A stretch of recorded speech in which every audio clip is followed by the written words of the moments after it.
Magandang araw sa inyong lahat at welcome sa aking channel. Umamin na ang aktor na si Paulo Avellino sa tunay na estado ng kanyang love life. Sa isang interview na paamin si Paulo na may nagpapatibok na ng kanyang puso nang tanungin kung single o taken na ba siya.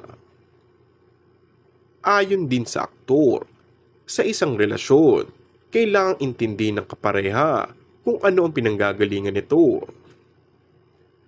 I think we have to empathize with your partner.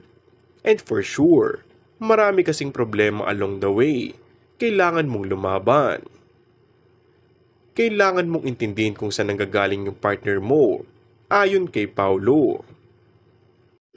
So now talaga, mas naging ano ako, siguro understanding. Kailangan na nun. Aniya pa. Ayon pa kay Paulo, mga edad 39 at 40 ang ideal age ng pagpapakasal. Ang nagustuhan niya rin sa isang babae ay someone who is smart and understanding.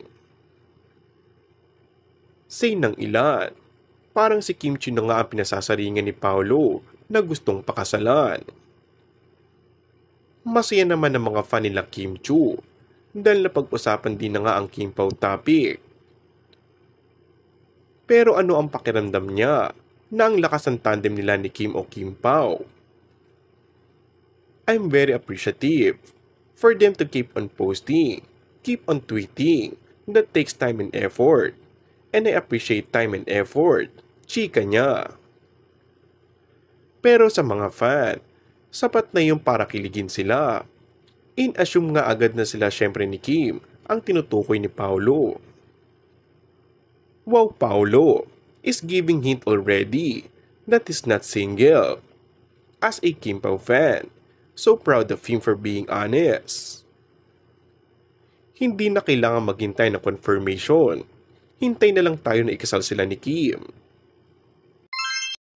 And that's all for our today's video. Kung bago ka lang sa aking channel ay mag-subscribe at pindutin na rin ang notification bell. Maraming salamat!